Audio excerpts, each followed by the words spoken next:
It is Thursday, the third day of February 2022, and we are a full 2 days post Tom Brady in the National Football League.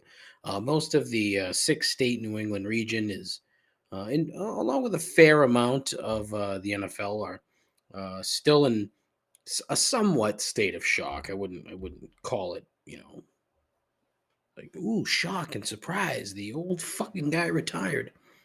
But somewhat. I thought he'd give it one more year. Do like a, hey, look at me tour. And then wrap it up. But no dice. He chose not to. I think the timing was okay. It's not deep into the Super Bowl hype just yet. So that was good. I still think he should have mentioned New England in his retirement post, but I guess he already said goodbye once, so clearly Tom is a one goodbye and exit kind of guy. Fine, whatever. Still a bit of a slight, if you ask me, given the prodigious legacy he's leaving behind. And there's your vocab word of the week. Prodigious. Prodigious means massive, huge. It's a great word. Last week's word, truncated, also a great word. So keep it locked in for more dynamite vocab. But what's he going to do now, though? That's my question. What's he going to do? I think for at least a year, maybe not an entire year, but for a while, he's going to lay low, hang out with his family, and probably, go to Brazil and Costa Rica and travel and all that shit that he, hasn't really been able to do. Maybe he'll eat actual human food and put on a few pounds. I think fat retired Tom Brady is going to be pretty funny, so hopefully he gets there. But again, I think eventually he's going to get bored. He strikes me as a, all-in kind of guy, and that's what he was with football. That's what it was. It allowed him to focus on a single thing. Sure, he could, could be a dad and be a husband and do charitable shit and come up with shitty clothing lines and whatnot. But for the most part, 90% of his day was spent on football. Now that's gone. And that's always the hardest part for these guys is taking away something that has been their entire existence for so long. And in this guy's case, even longer than most. So I think he's going to have a tough time. I shouldn't say that because I don't know. But, I think he's going to have some boredom. He's going to sit there at some point and be like, geez, was this a good idea? He'll be throwing the ball around with his kid. Well, he probably won't be throwing the ball around with his kids. I don't know if his kids are big into it, but whatever. But just he'll find something else. But please do not say run for office, okay? Please, no. No more of these famous people thinking they're smart enough to do anything more than just be famous. Just enough. And that's not to say that those who do run for office are smart, but rather they're not famous and should be able to focus on a singular task and not, try to focus on a task and maintain fame. This went on way too long. My apologies. Anyways, we have that and a ton more shit this week on episode number 107. And that's all right here, right now, on Complaints and Observations. Still, the most less than average podcast on the internet. With a host who's the smartest person in the room when he's the only one there. A continuing odyssey into mediocrity. Guaranteed to make you question your life choices and your own sanity. This is Complaints and Observations with Dave LaPointe.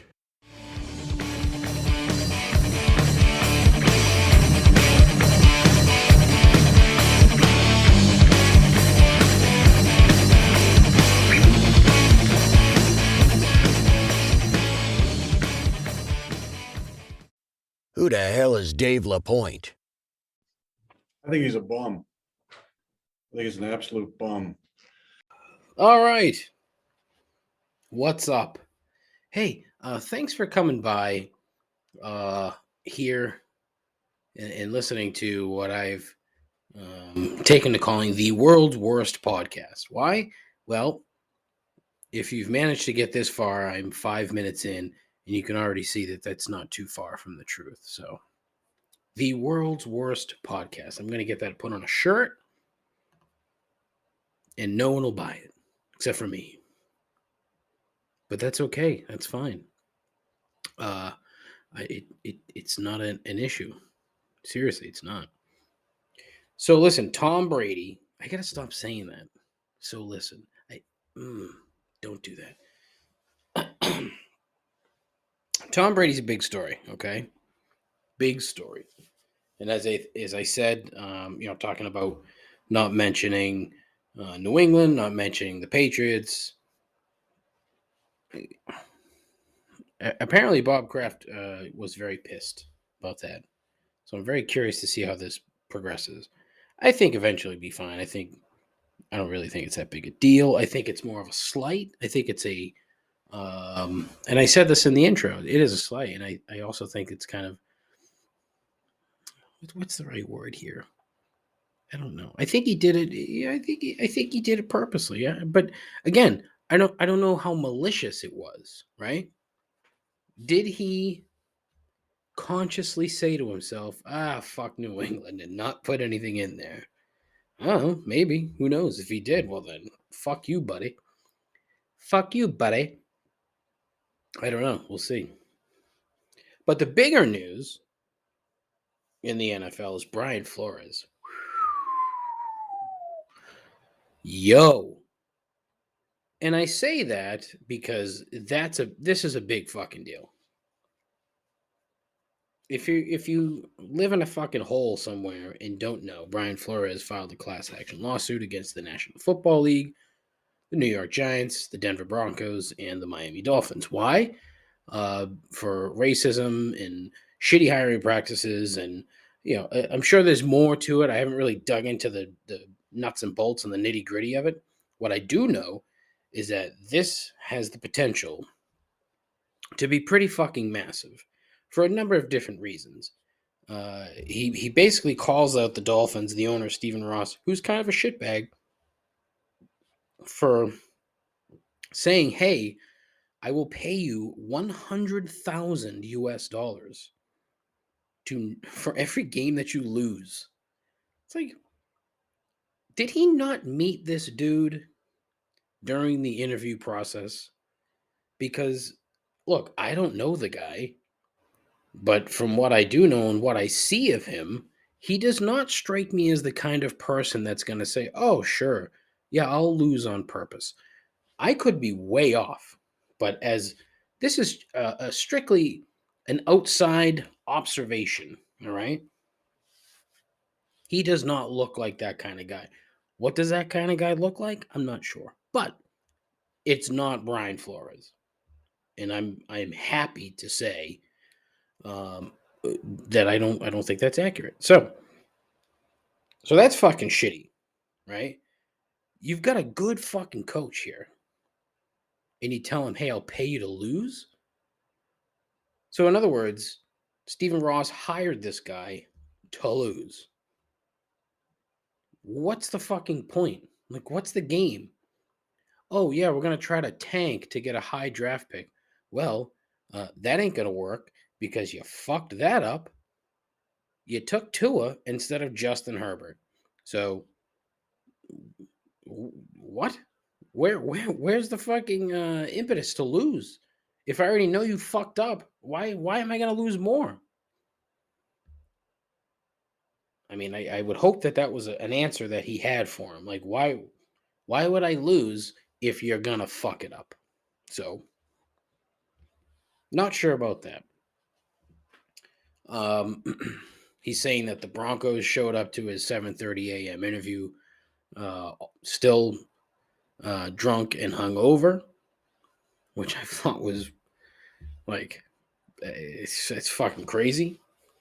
And then the big thing is the Giants apparently already having their mind made up before they even interviewed him. And how did he know that? Bill Belichick. Bill Belichick sent the text message to the wrong guy. So Bill Belichick got his Brian's confused. Brian Daboll, who is the new Giants head coach, and Brian Flores. Very close to each other, probably in the contact list. And, his old man thumbs just missed. And there you go. And he basically told him, yeah, hey, congratulations. Oh, who you do you mean Brian Daboll or Brian Flores? Oh, fuck. Oh, I fucked that up. Sorry. But did he really think about it? Did Bill Belichick know that, he knew full well when Flores was going to interview? He knew that Daboll already had the job, so he figured, you know what? Let's try to fucking screw the Giants. Just one more. I already gave him Joe Judge, and look how that turned out. Let's fucking jab another ice pick into the back of the Mara family down there in Rutherford, New Jersey. Ooh. I like that conspiracy theory that Bill did it on purpose because, as we all know, Bill Belichick is infallible. He never does anything wrong, right? No, it's not true. But I think that's a fun theory that he did it on purpose just to fucking rock the entire league. Because, as you know, the Patriots are not named in this suit. They're not. So it's very interesting to me that it's really, he may, Flores may have, came up with this prior to this text message, but my petty brain, the petty side of my brain is saying that Bill Belichick did this on purpose just to fuck with the NFL. I mean, look, it's not true, but it's fun to think about, right? Right? In the long run, though, this lawsuit, look, he has a case, okay? If strictly on numbers, for example, 2003, right? There were 3 black head coaches in the National Football League. That's the same year that the league instituted the Rooney Rule, which was a shambolic. I should have saved that. What's one of my favorite words? Shambolic. Shout out to Ian Hanwacker, who used that all the time. Ian, sup? Shambolic, great word. Anyways, the Rooney Rule. Something they instituted that said if there's a head coach opening, they have to interview a minority candidate. And in theory, it's to get the numbers up, right? Well, in 2003, when they created this rule, there were 3. Here it is, 2022. There's now 1. There are a few openings still, so we'll see how it plays out. And fuck, Flores could still get a job out of this. Apparently, the Saints loved him, from what I was reading today. But as of right now, 1. And the number of black players has gone up every year since. So right now, there are roughly 70% of the players in the National Football League are African American. 70. 1 black head coach. That's fucking crazy. Let's be honest. Let's be honest. That's crazy. All the owners are white, so most of the coaches are going to be white. That's just how it goes. It's bullshit because, quite frankly, if I had a team where 70% of the players are black, why would I bring in an old white guy to try to lead the team? I don't understand that logic. And sure, you can sit there and say, "Wow, whoever has the better resume."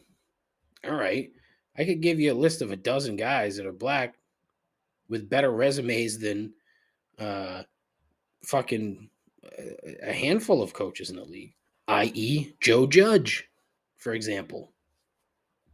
That doofus.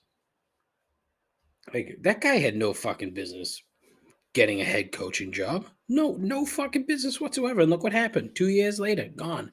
That dude Matt Rule down in fucking Carolina. He was a college coach. What? Who cares? Stupid. It's a very long list of dumb hires. And now you got, like, you look at Houston, for example, the Texans. Josh McCown never coached ever at any level. Is a finalist for their fucking head coaching job. The guy's been retired for 2 years. Like, I mean, that's so. Is this what's going to happen in football now? Is that all these long time backup quarterbacks are going to start to get jobs, like all these long time backup catchers started getting jobs? Why? Because he hung around for a while and had a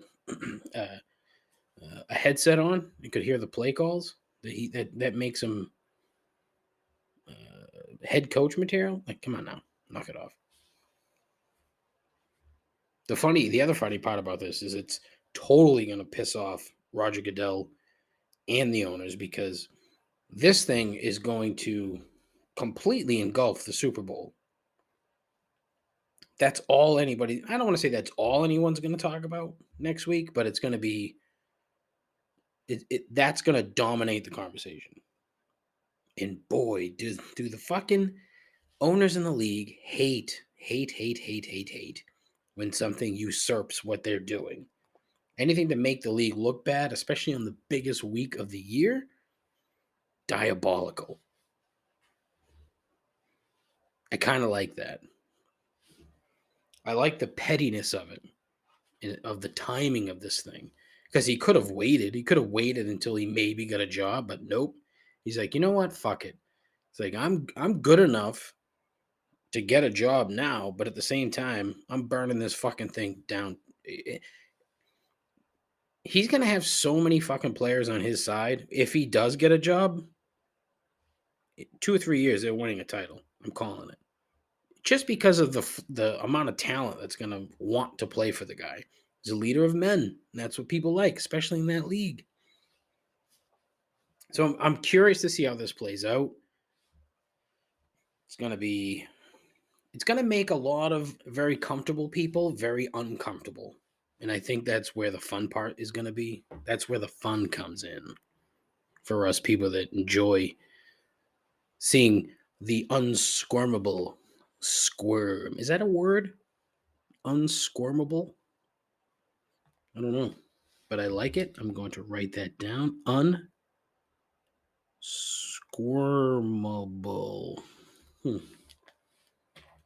Well, maybe I just made that up. We'll see.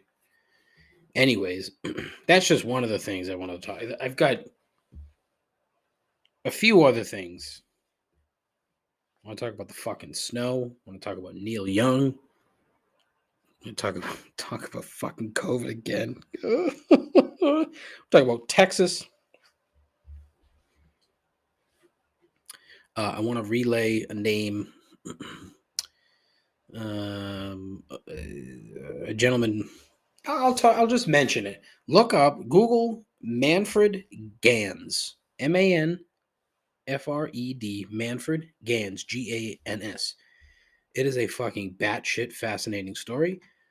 I will not take the time to explain it because it's an unexplainable story. You need to read it. There's a story in the Washington Post from earlier this week about his story, and it's fucking awesome. Like, how this is not, it's kind of been made into a movie, but not really been made into a movie. This is a World War II wet dream, to use a very shitty phrase. Two things that have never been put together. Oh, I am terrible. The kind of story that when you read it, you'd be like, what the fuck? How has this not been made into a movie? And like I said, it kind of has, but not really. Only part of his story has, but Manfred Gans, check it out. He also wrote a book, Life gave me a chance, which is on my list after I read this fucking story, because holy hell, it's fucking unbelievable. That was on my list. What else is on my list? Man, for God's sake, think about you. Give me a second. Hold on.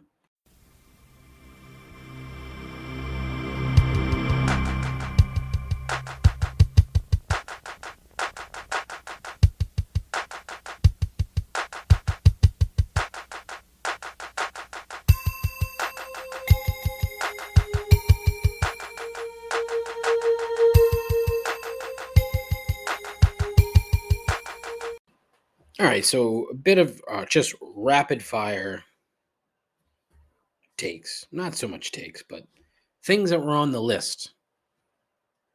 If you listen to last week's show, boy, do I apologize. It was just not good, which is why next week there'll be no show, because I have to go back to middle of nowhere, Indiana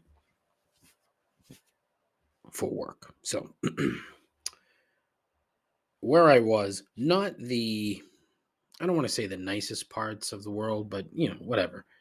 Down in the luck parts of the world. And there was a store that I passed every single day. I was out there 5 days, passed it every day. Obviously, because I'm going to the same place every day. Anyways, store, big sign, used hotel furniture. And it got me thinking.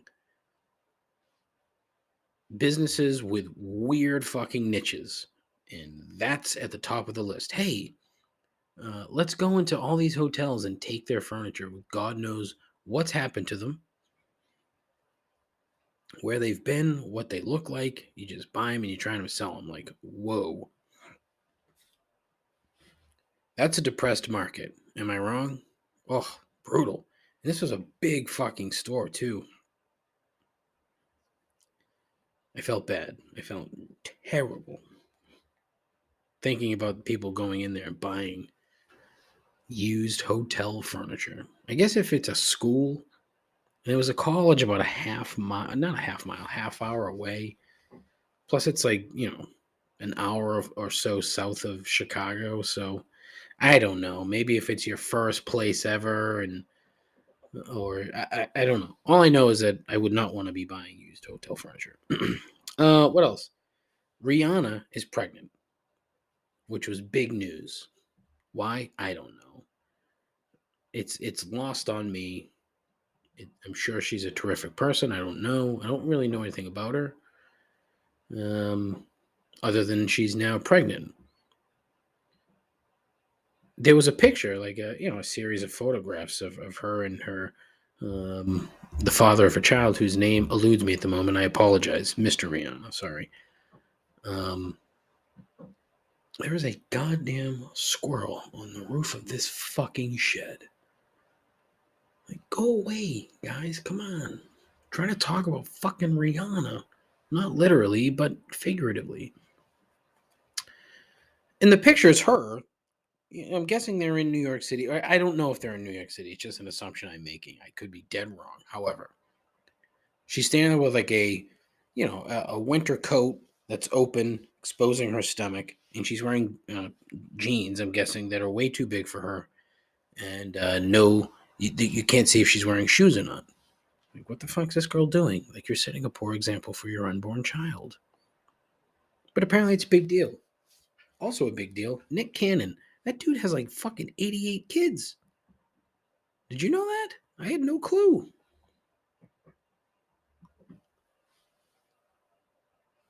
Fucking creatures of the night around here. Man. 80, he's got a fucking ton. I think he has 8 children. And apparently he had like, I think it was 3 in 2 years or 4 in 2 years. I don't know exactly the number, but buddy, like, what are you doing? You clearly have some serious sperm. Like, how much money does he have? You got to take care of that many fucking kids? It's crazy. And you'll never be able to like spread yourself thin enough time-wise to be a father to any of them. Maybe not any, I shouldn't say any of them, but all of them? No. Yeah, I don't get having that many kids to begin with. I don't get having that many kids with multiple women. You're just asking for trouble. Like that he's gonna have a tough time. Once he stops being on television, and I don't know, it's much easier for men to stay on television to just stay somewhat relevant. And I don't know how relevant he is. He hosts what, like these talent shows or some shit. So I don't know. It's not as if NBC or whoever can't say, well, we need somebody new. Like, I don't know. You could probably find someone else. You could probably fucking find anybody to do that shit. Who knows? I don't know. But fuck, dude. Pull out. Wrap it up. Do something. Just stop.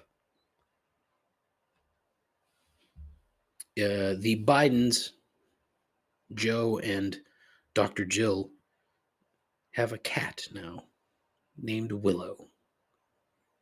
And as a cat guy, I was happy to see that. So enjoy the White House, Willow. Hopefully,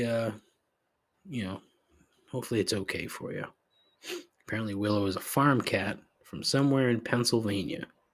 And now lives in the fucking White House. That's pretty cool. That's a step up. We'll see how long you get to live there, but for now, it's a step up. Willow is only the 12th cat in presidential history. I was very surprised to hear that number. 12? Over how many fucking years? I don't know. A couple hundred, yeah. Don't ask me dates for presidents. It's completely lost on me. It's like 1780 something, I think, is G-Dub. I don't remember.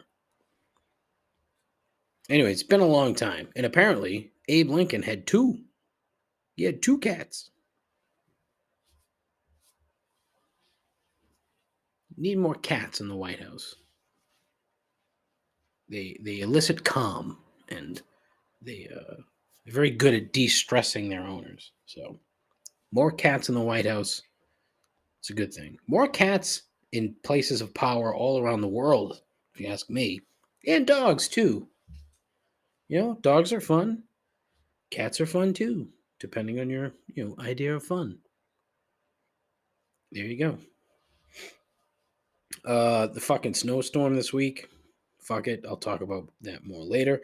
But another thing that came up, as always is the case around here, whenever it fucking snows, you have the hardo cross-country skier guys cross-country skiing down city streets. I'd have zero qualms if somebody decided to literally just plow over them. Good day, sir. I also wrote this down, and I don't think I'm ready to expand upon this just yet. But I think I am full on anti-attractive people. And I wish I could remember the impetus for that particular line and what caused me to write it in. It was something, I just don't know what, but I like it. And I just need to expand upon it. So put that in your cap for the next episode. Or maybe I'll drop a little, not an episode in here when I suss this out a little bit. Because I like that. I am full on anti-attractive people. Enough. I'm done with them.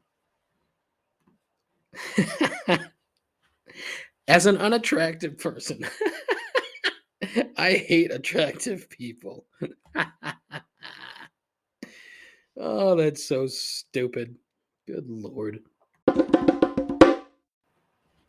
So a story caught my eye yesterday. I don't know what day it was. Whatever. Not the point. Texas, the great Republic of Texas, is spending an inordinate amount of time banning books. And I think I'd mentioned this about somewhere, it might have been in Tennessee, but this is an entirely different level. Texas, the state of Texas, and multiple school boards throughout the state have taken it upon themselves to be the arbiters of censorship and they're standing up for their children and this, that, and the other, all this other fucking bullshit that they love to spew. And again, it's only one side of the aisle, so let's not play dumb, okay? There's only one side of the aisle that's doing dumb shit like this. There's only one side of the aisle that doesn't fucking realize that the more you try to do this shit, the more that kids are gonna fucking do it. Why? Because kids like nothing more than to piss off their fucking parents. So here we are with a bunch of parents all over the state of Texas, very concerned about vulgarity, gays, trans, sex amongst children.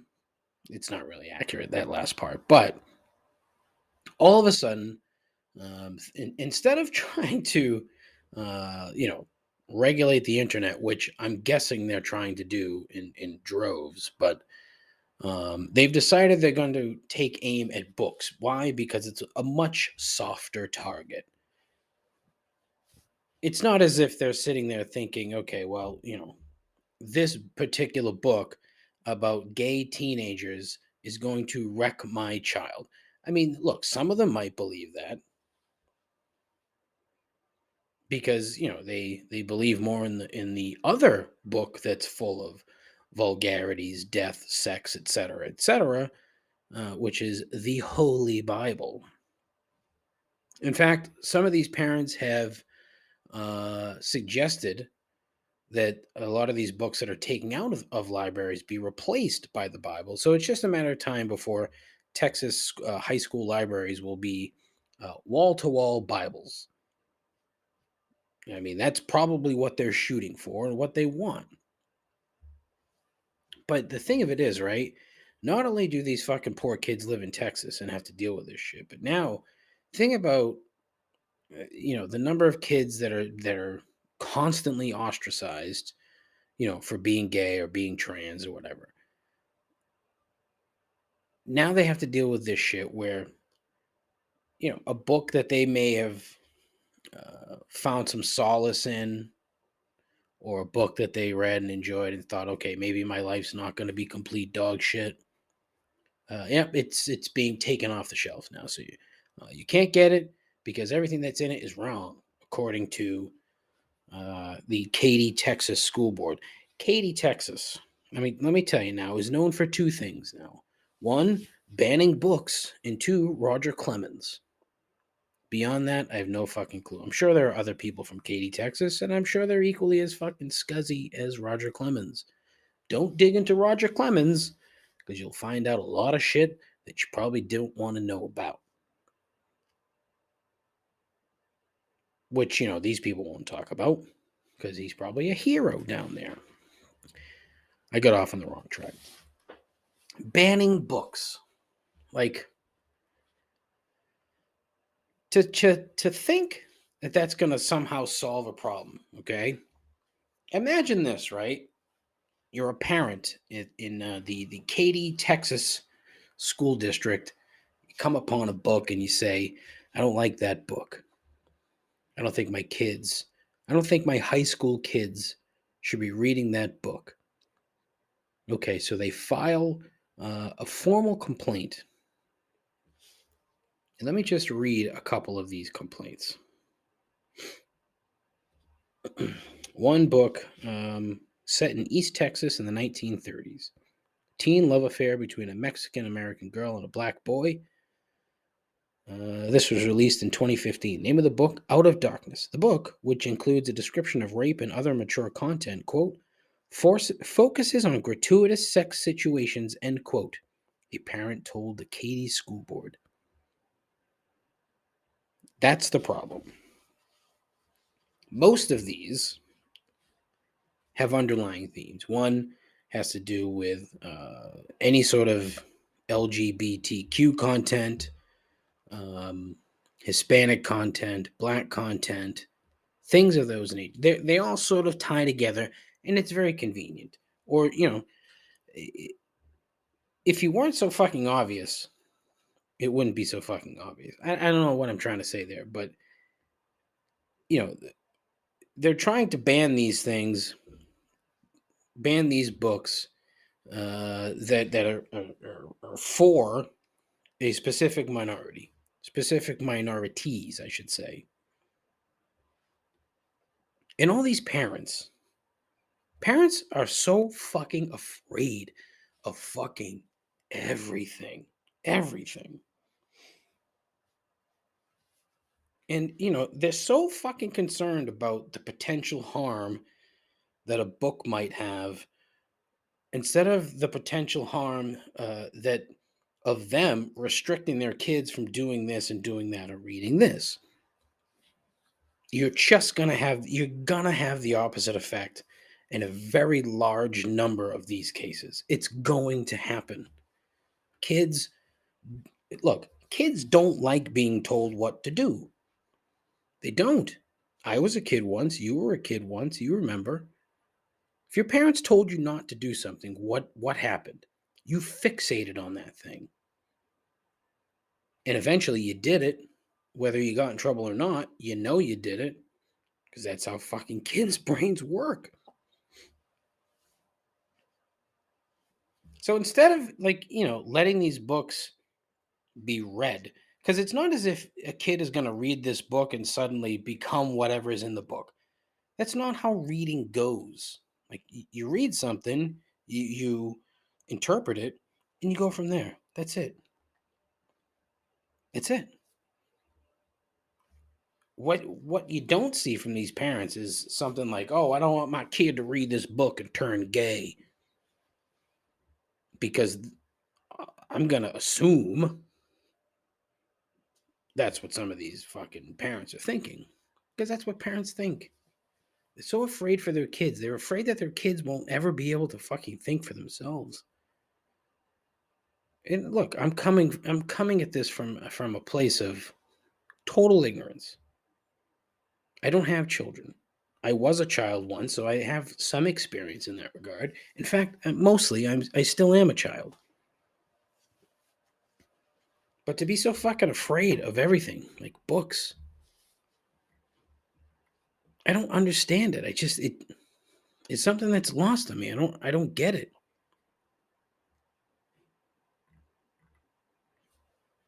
They're all fucking concerned about vulgarity and sex and all this other shit. Like, what do you think? Like, how many of these kids have fucking cell phones?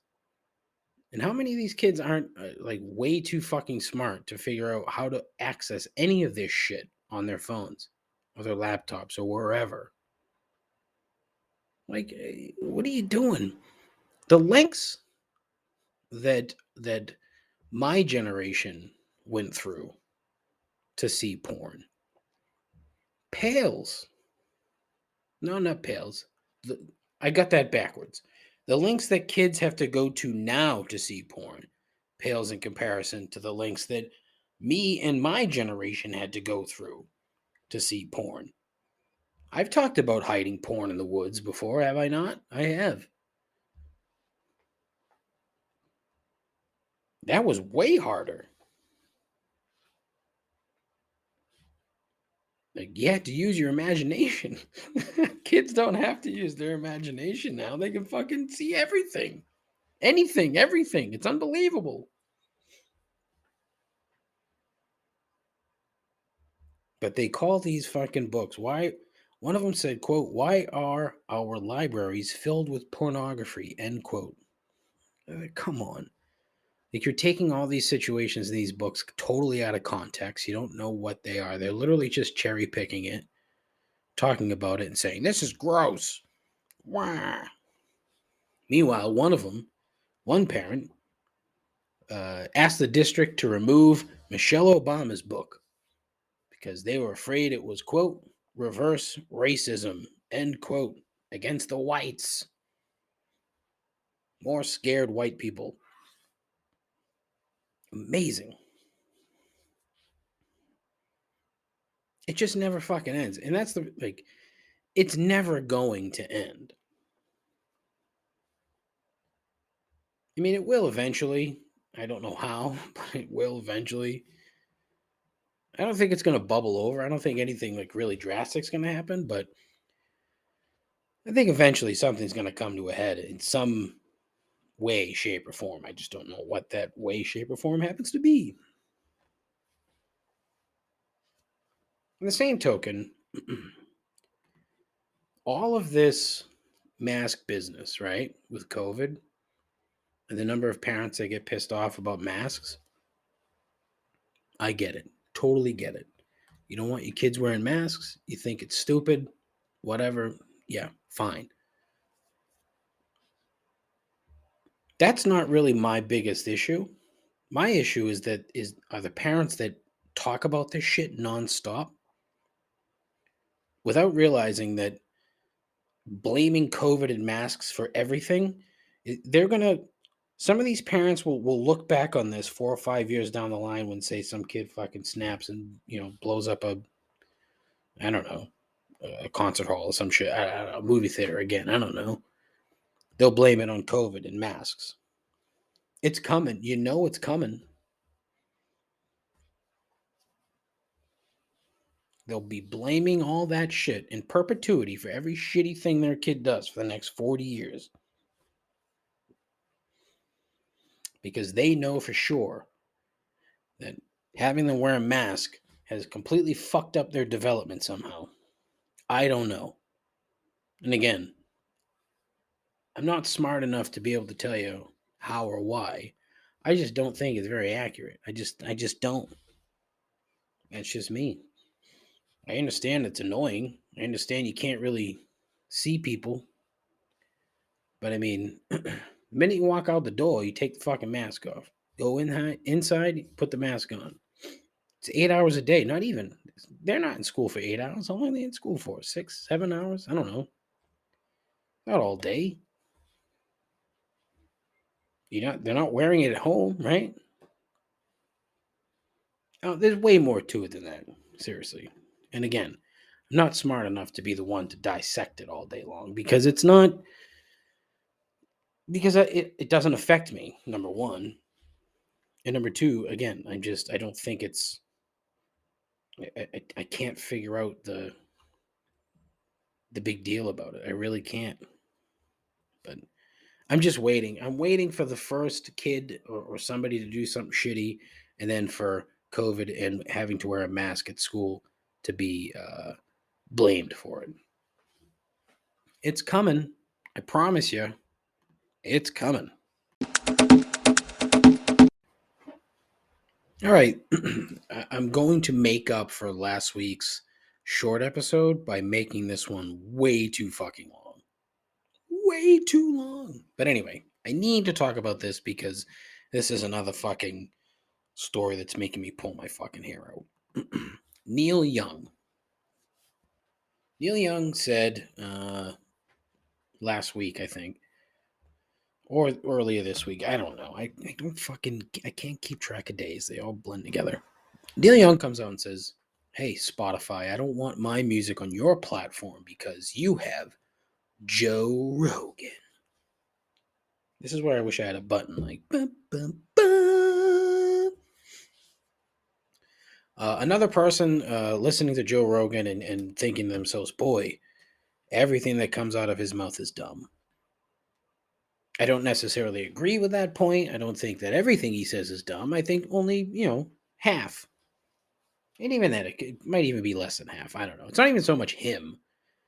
It's the people that he has on the fucking show. That's the problem. And I think that was Neil's problem as well, which is that he has guests on that are, blatantly spewing misinformation in a variety of forms. But again, mostly COVID Pacific? COVID Pacific. There's a band for you. In 4 years, someone should name their band COVID Pacific. Yeah. COVID specific because, for some reason, that's all Joe Rogan can talk about. The man has gotten so fucking popular in the last 2+ years with this fucking thing. It's mind-blowing. Granted, he was popular before that, but his popularity's only grown. He's getting paid a fucking prodigious amount of money. There it is again. Yeah. Meanwhile, Neil Young, when people are playing his music, is making pennies. So it's not really, it's not much of a thought for Spotify. They're going to say, all right, fine, Neil, whatever, see you later. Um, and then on the flip side, 2 days later, Neil Young's pushing Amazon Music. It's like, what's going on here? I think that's kind of a shitty thing to do. You could have waited. You know. Then you could have spun it and said, well, now that I'm not on Spotify, you should go over to Amazon Music. But nope, that's not how it worked. 2 days later, after he fucking is no longer on Spotify, now he's on Amazon Music, and he's saying we get 4 months free. What the fuck? So is that what this was? I mean, sure, he might have, he may have heard what some of the, like, how old's fucking Neil Young? Hold on. Let me check the Google machine. He's in his 70s, right? Neil Young. Oh, he's Canadian too. I always forget he's Canadian. Neil Young. He's 76. And his middle name's Percival. I didn't know that. He's 76 years old. It just makes me wonder, like, how much of this is actually like him or his people or his family or whatever. I don't know. My guess is that he's heard some of this stuff, thought it was kind of whack, and then it snowballed from there. And at the same time, suddenly signs a fucking marketing deal with Amazon. Which, no great shakes there either, Neil. Hate to break it to you. But I think the whole thing is so fucking stupid. Like, Spotify is a business, okay? They're paying Joe Rogan a shit ton of money. A shit ton of people are on their platform because of Joe Rogan. Which side do you think they're going to choose, huh? Like, they've already gone and, like, taken some of his past episodes off.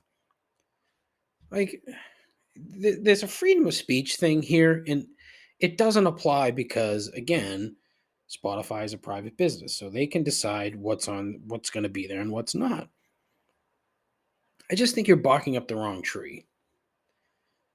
If Neil Young is so adamant about everything that he's hearing is wrong, go on Joe Rogan's show. Now, look, I understand when you say you're just, playing into his hands. I get it. But I mean, there are plenty of examples of people on Joe Rogan's show that have just shut him down completely. And in fairness, and this is going to bother me to say it, but in fairness, Joe Rogan typically will listen to the other side. Typically, not all the time, but typically. So you go on a show, you tell him he's a fucking idiot, you call him a fucking asshole, he'll love it because he knows that a shit ton of people are going to tune into his show. Or, do your own fucking podcast, Neil. Put your own podcast on Spotify and title it, one episode, Joe Rogan's a fucking idiot. You'll get a bunch of people listening to what you have to say. But makes me wonder if it wasn't just a fucking grift to make more money with Amazon. I don't know. If you've ever bothered to take a look and see how much money people make from plays on Spotify, it ain't a lot. It is minuscule. And in fact, I think of all of the platforms, Spotify is the least lucrative for artists. So, could have been looked at in a number of different ways. One, Joe Rogan's guests are bullshit. I don't like them. Two, I'm not making a ton of money with my music. Every time, the 77,000 times a month that Southern Man is playing, I'm making $7. So fuck Spotify, fuck Joe Rogan. Oh, by the way, get 4 months free of Amazon Music when you sign up today.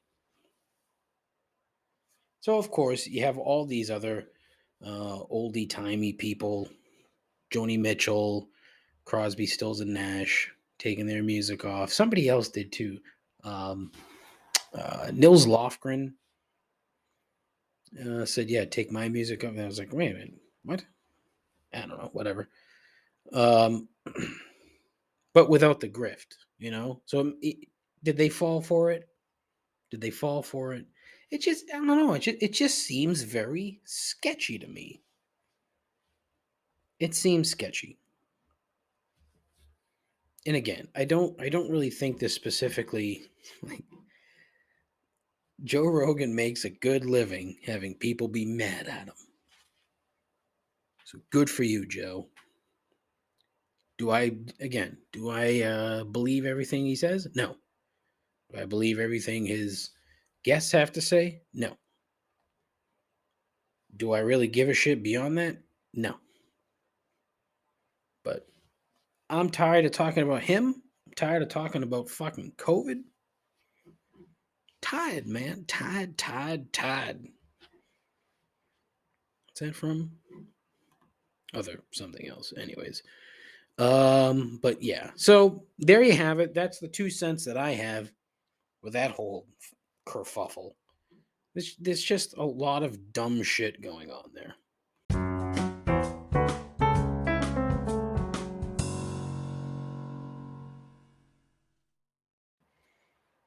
As it is Thursday, it is time for 3 gripes. I don't know where that came from. I apologize. I like that. I could roll with that. Like a hymnal, almost. A hymnal 3 gripes intro. No, probably not. Anyways, it is time for 3 gripes, which means the show is almost over. Good news, there is a voicemail embedded into 3 gripes. I'm saving that for gripe number 3. However, gripe number 1, saying good night when you're at a hotel or somewhere with coworkers or people that you're not, super familiar with. Good night is reserved for spouses, children, and occasionally parents. Don't say good night when you're walking out the office. Don't say good night when you're on a work trip and you go your separate ways at the hotel. Don't say good night. Just say see you in the morning or something along those lines, or see you at breakfast, whatever. Everything else just sounds fucking creepy to me and I don't like it and I don't know why. But again, this is my show, so I can fucking say whatever the fuck I want. And that includes being a bit put off by people who use the term good night when they're leaving for the day or whatever. Just don't say it. Just sounds so, I don't know, man, sounds weird. Don't do it. That is it's a very petty gripe, right? Gripe number 2, storytellers. Okay. This has been a gripe or a portion of the show in the past. But I think storytellers can be evolved in a number of different ways. There's a lot of tentacles here. In this particular instance, it's the kind of person who's not a one-upper, but they're close. What they love to do is basically piggyback into whatever you're talking about, whether they're involved or not. For example, let's say you're having a conversation with somebody about, a place that you went to. Okay. Oh, hey, did you hear about this happening at such and such place? Oh, yeah, I did. I was there once. That place was great. That's the conversation between 2 people. Then somebody in the back chimes in. Oh, so and so? Oh my God. Yeah, a couple years ago, I was at such and such, which is right down the road. What? What does that have to do with the conversation that you weren't a part of? They seem to think that their experience is so similar to yours that it needs to be shared. 9 times out of 10, it's totally irrelevant.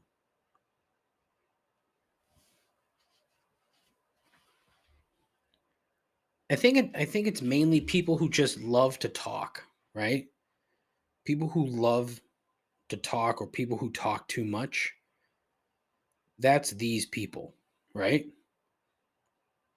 I keep saying that too. Right? Right? As if someone's going to answer me. Nobody's answering you, David. But that's the problem. They love to talk so much that they have to interject constantly with something that they think is relevant to what you're talking. And you know what the worst part is? When somebody jumps in with something and has nothing to do with what you're talking about. Nothing at all. That's the worst part, because now you have to turn around and be like, what? What does that have to do with anything here? What are you doing? No. Go away, sir, ma'am, kid, you, it. Leave. I was going to make this gripe. Uncomfortable stories with people that you only kind of know. I guess I still can. It is, again, my show. Think about why do people in mixed company, and if that mixed company is like either a professional setting or not, but they're not incredibly close to you. They're acquaintances, coworkers, secondary friends, tertiary friends, whatever. Why do they feel the need to share uncomfortable stories, especially after they've had a few adult beverages? People that when they drink have loose lips are the worst kind of people to be drinking with, because you know that something's going to come out of their mouth that you are just not I shouldn't say ready for, because that's not the right word, but that you don't want to hear. For example, I don't need to hear about your sex life after 30 years of marriage. It's not welcome. What would make someone think that's an acceptable topic of conversation? Think about that for a second, will you? You're sitting at a dinner, everyone's having a few drinks. Something comes up, and then somebody decides to chime in with a couple of points about their sex life after 30 years of marriage. No one needs that. No one. In fact, I'm guessing you're uncomfortable now listening to this, just sitting there listening. You're not even involved in the conversation. I don't need to hear it. It's inappropriate, unprofessional, uncalled for on a number of different levels. And if you're uncomfortable now thinking about someone saying to you, I'm not gonna say this specific thing,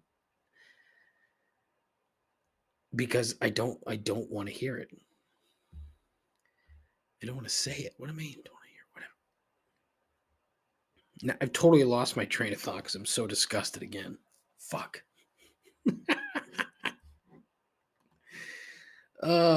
Fuck. All right. Gripe number 3 is snow. And this from dear friend of the show, Andrew. Hey Dave, it's your good pal Andrew. It's about 4 a.m. I'm on hour 21 of plowing right now. And my complaint this week is people driving like I get like people driving around when it snows, but like a magnitude of the storm that we had today, I don't want to see a single fucking Toyota Corolla or some fucking 4-cylinder shitbox like just in a ditch, which I did see multiple of today. And like, I'm trying to do driveways and I'm on like steep hills and I just see them bending around corners like as I'm slipping down the driveway. It's just not necessary. It's a big safety hazard, and like if I had the option of staying in on a day like today, my car would be parked at all costs for the day. So, my complaints to the people who like don't have, much control over their cars, like and they're out like, doing God knows what. Unless it's like medical or work related, I don't think you need to be out there in a snowstorm. Anyways, have a great one. That call was no joke. That was 4:17 a.m. on Sunday. And as you heard, Andrew was on hour number 21 of plowing. Holy fuck, buddy. No thanks. But he makes a couple of excellent points there, okay? First and foremost, if you drive a four-cylinder vehicle, you should not have been out in that mess. In fact, if you were driving any vehicle at all, you should not have been in that mess. Saturday was a disaster, an outright abject disaster. A storm of prodigious magnitude. As you know, maybe, I don't know, maybe this is your first time here, who knows? I drive a Honda Fit. The Fit was buried in the snow. And there was no fucking way I would drive that car in that storm. No fuck, unless it was a life and death situation, there was no way I was going to drive that car in that storm. So it would have got stuck. It would have been terrible. So he just didn't like seeing all these fucking people out driving around. Driving in the ditch thinking that this thing was not a big storm.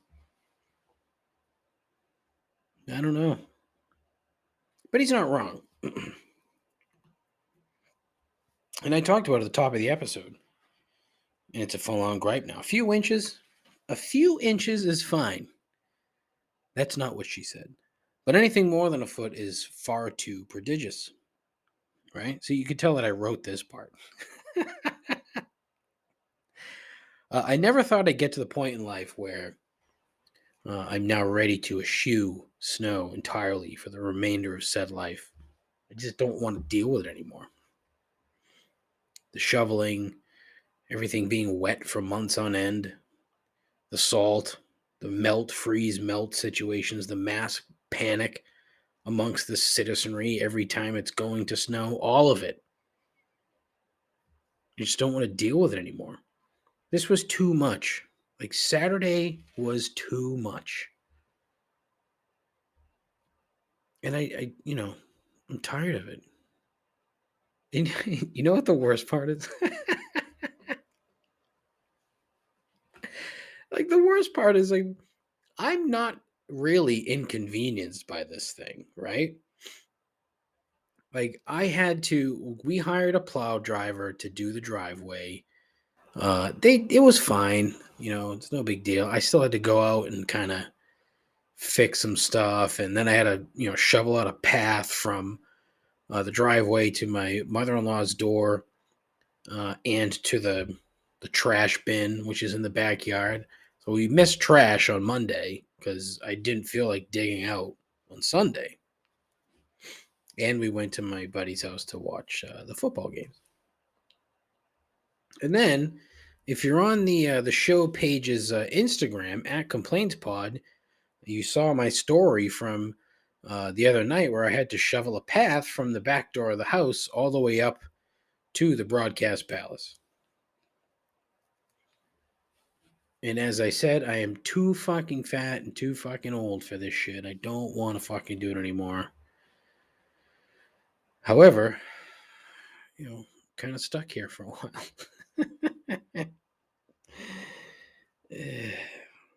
I would not mind, a place in a non-snow area for the winter and then come back. You know what I mean? But I'm not going to fucking Florida. Please do not mention Florida. I'm all set with fucking Florida. Like Portugal, I'm ready to go. Like I packed my shit today and moved to Portugal. The only problem is I don't know what the fuck I would do, where I would go, how I would pay my bills, blah, blah, blah, blah, blah. But I'm ready to go. I could record a podcast from Portugal. Who's interested in a patron account where you pay me $15 a month for the benefit of listening to this crap once a week, huh? Now I know. But look, and it's just a thing where it's a recency thing. So once this goes away, hopefully by this weekend there'll be less of it and it won't be as fucking drastic. But I'm just not.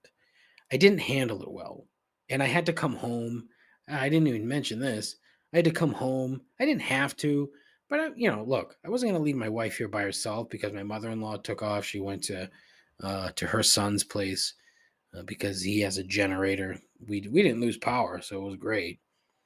But I wasn't going to leave my wife at home by herself. That would have been bad form. I've already ditched her once when she had COVID. Not going to do it again when there's fucking 8 feet of snow. It would have been shitty. So I did not get to spend the weekend in Chicago like I had hoped.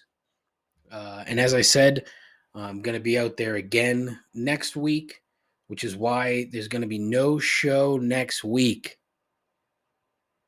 No show. Like maybe I'll do a something on my phone for like 10, 15 minutes or so and put that up to kind of satiate you.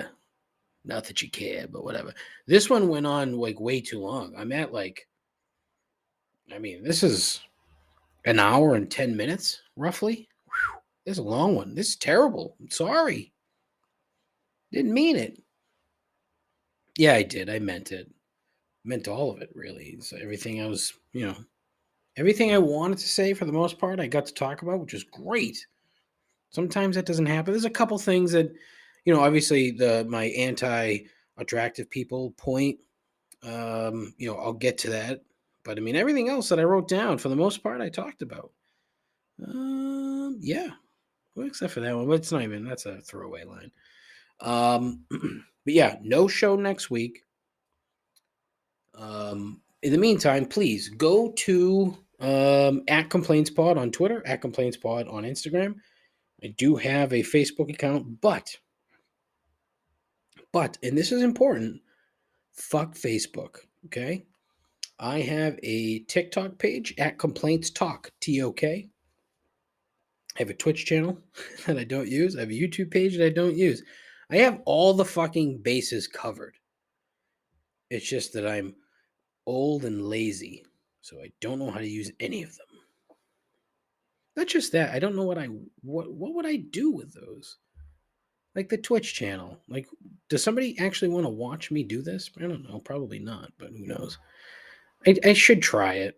I don't know. We'll see how it goes. I have a website, complaintsandobservations.com. I typically write a blog every Friday. I did not do one last week because I was traveling. Was I traveling? Yes.